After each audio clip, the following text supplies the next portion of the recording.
মাত্র ১ কাপ আটা দিয়ে এমন একটি মজার নাস্তা বানাবো যা খেতে এতটাই সুস্বাদু যে একবার বানালে বারবার বানাতে ইচ্ছে করবে।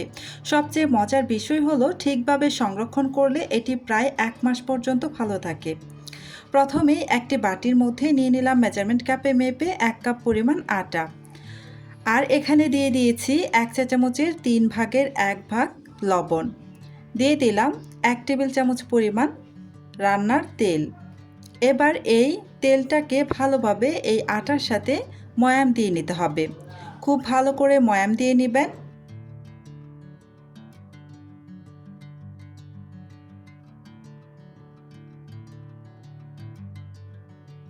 তেল দিয়ে আটাটাকে আমি খুব ভালো করে ময়াম দিয়ে নিয়েছি।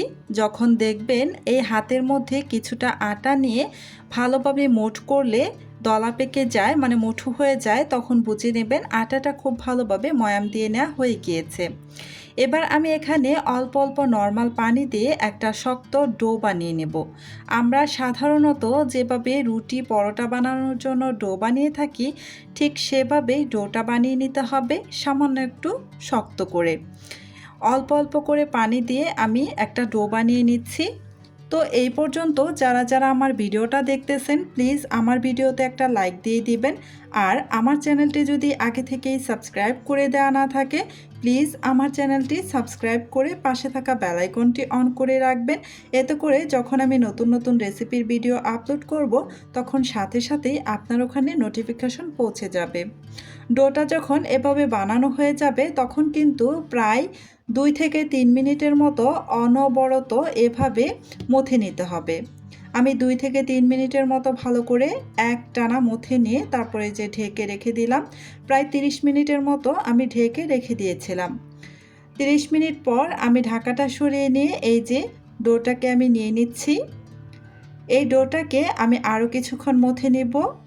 প্রায় ১ থেকে ২ মিনিটের মতো মথে নিয়ে তারপর একটি লম্বা রোলের মতো করে বানিয়ে একটি ছুরির সাহায্যে ছোট ছোট করে কেটে নেব। আমি ৪ ভাগ করে কেটে নিয়েছি। এবার এখান থেকে ৩ ভাগ আলাদা করে রেখে দিচ্ছি। আর বাকি ১ ভাগ দিয়ে একটি বেশ বড় সাইজের একদম পাতলা করে রুটি বেলে নেব। রুটি বেলার সুবিধার্থে আমি সামান্য একটু আটা ছিটিয়ে দিয়ে রুটিটাকে বেলে নিচ্ছি। বেশ বড় সাইজের আর একদম পাতলা করে কিন্তু রুটিটা বেলে নিতে হবে। এই তো রুটিটা কিন্তু আমার বেলে নেওয়া হয়ে গিয়েছে। আর এই রুটিটা আমি কেমন পাতলা রেখেছি সেটাও আমি আপনাদের দেখিয়ে দিচ্ছি। এই যে দেখুন একদমই পাতলা করে বেলে নিয়েছি। আপনারা যতটা সম্ভব পারেন রুটিটা একদম পাতলা করে বেলে নেবেন। এবার এই রুটির উপরে সামান্য একটু তেল দিয়ে দিলাম, রান্নার তেল। তেলটা দিয়ে আমি হাতের সাহায্যে পুরো রুটির উপরে ভালো করে লাগিয়ে নিচ্ছি।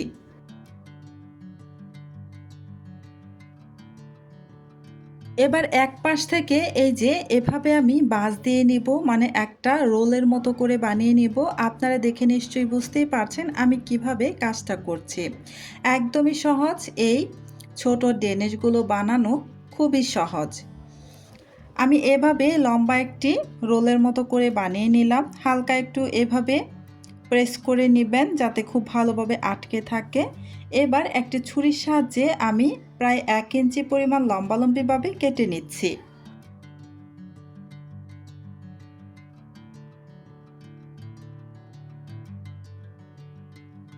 ১ ইঞ্চি লম্বালম্বিভাবে কেটে নেওয়া হয়ে গিয়েছে। এবার আপনাদের দেখিয়ে দিব এই ডেনিশগুলো কিভাবে বানাতে হয়। আমি একটি ছোট স্টিলের বাটি নিয়েছি, নিয়ে এই যে বাটিটা ধরে এভাবে চাপ দিলেই কিন্তু খুব সহজেই ডেনিশগুলো তৈরি করে নেওয়া যায়। দেখতেই পাচ্ছেন কত সহজে ডেনিশগুলো তৈরি করে নেওয়া যাচ্ছে। আমি একদম ছোট সাইজের মানে মিনি ডেনিশ তৈরি করছি। আপনারা যদি আরও বড় বড় সাইজের বানাতে চান তাহলে কিন্তু একটা রুটির উপর আরেকটা রুটি বিছিয়ে নিয়ে, মানে দুটো একসাথে করে নিয়ে তারপর একদম লম্বালম্বিভাবে রোল করে নেবেন। তাহলে আরও বড় বড় সাইজের হবে। তবে আমি ছোট করেই বানাবো, সেজন্য একটি রুটি দিয়ে রোল করে আমি বানিয়ে নিয়েছি।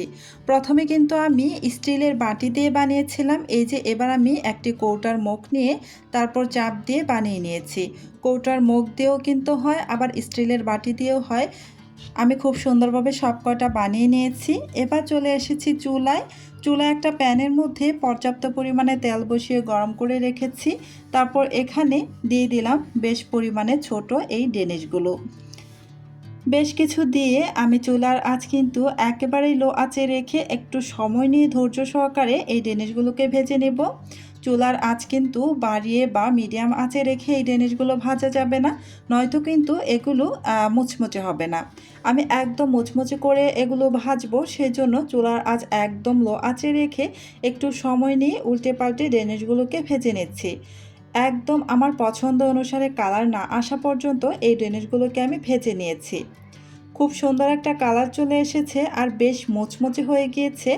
এবার এগুলোকে আমি তেল থেকে তেল ঝরিয়ে উঠিয়ে নিচ্ছি। অবশ্যই যদি 1 মাসের মতো সংরক্ষণ করে খেতে চান তাহলে কিন্তু অবশ্যই একদম মুচমুচে করে এই ডেনিশগুলোকে ভেজে নিতে হবে। এক ব্যাচ ভাজা হয়ে গিয়েছে, আমি বাকি আরও এক ব্যাচ ভেজে নেব, সেই জন্য আমি আরও কিছু ডেনিশ এখানে দিয়ে দিচ্ছি। তেলের মধ্যে সবগুলো আবারও ছেড়ে দিয়ে এই যে আমি একটু প্যানের হাতলটা ধরে ঝাঁকিয়ে নিলাম। এবার উল্টে পাল্টে আমি চুলার আঁচ একদমই লোতে রেখে তারপর ডেনিশগুলোকে ভেজে নিচ্ছি। একদম আমার পছন্দ অনুসারে কালার না আসা পর্যন্ত কিন্তু আমি ভেজে নিচ্ছি, আর একদমই মুচমুচে করে ভেজে নিচ্ছি যেন ভেতরে একদমও নরম অংশ না থাকে। আমি খুব ভালোভাবে একদম ভেতর পর্যন্ত মুচমুচে করে ভেজে নিয়েছি। এই যে সবকটা ভেজে নেওয়া হয়ে গিয়েছে। 1 কাপ আটা দিয়ে অনেকগুলো পরিমাণ ডেনিশ হয়েছে। তো এবার আমি চুলায় আরও একটি প্যান বসিয়ে প্যানের মধ্যে 1/2 কাপের মতো চিনি দিয়ে দিয়েছি আর 1/4 কাপের মতো পানি দিয়ে দিয়েছি। এবার এখানে একটি সাদা এলাচ মুখটাকে খুব ভালোভাবে ফাটিয়ে নিয়ে তারপর এখানে দিয়ে দিলাম। দিয়ে নাড়াচাড়া করে ভালো করে মিশিয়ে নিয়ে এই যে আমি একটা শিরা তৈরি করে নিচ্ছি। শিরাটা এমনভাবে তৈরি করে নিতে হবে, একতার দুতার করে তৈরি করা লাগবে না, বেশি ঘন করা লাগবে না। জাস্ট হাতের মধ্যে নিয়ে দেখবেন যদি একটু চিটচিটে ভাব হয়ে যায় তাহলে কিন্তু হবে, মানে আঠালো ভাব চলে আসলেই হবে। আপনারা দেখে নিশ্চয়ই বুঝতেই পারছেন। আঠালো ভাব যখন চলে এসেছে তখন এখানে আমি এই ডেনিশগুলো দিয়ে দিলাম। দিয়ে এবার নাড়াচাড়া করে ভালো করে মিশিয়ে নিচ্ছি আর চুলার আঁচ একদমই লো আঁচে রেখে অনবরত নাড়াচাড়া করে একদম এই শিরাটাকে শুকিয়ে নিতে হবে। শিরাটা যদি একদম শুকিয়ে নেন তাহলে কিন্তু উপরে চিনির একটা কোটিং বসে যাবে।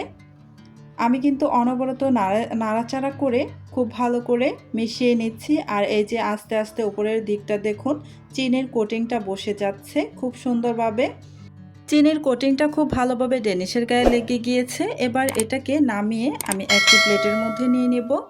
তো আপনারা যদি এই ডেনিশগুলোকে সংরক্ষণ করে খেতে চান প্রায় 1 মাসের মতো তাহলে অবশ্যই এই ডেনিশগুলোকে খুব ভালোভাবে মুচমুচে করে ভেজে তারপরে চিনির শিরার মধ্যে দিয়ে চিনির কোটিংটা ভালোভাবে লাগিয়ে খুব ভালোভাবে ঠান্ডা করে একটি এয়ারটাইট বক্সে ভরে প্রায় 1 মাসের মতো সংরক্ষণ করে খেতে পারবেন। তো আজকের মতো এখানেই বিদায় নিচ্ছি। আল্লাহ হাফেজ।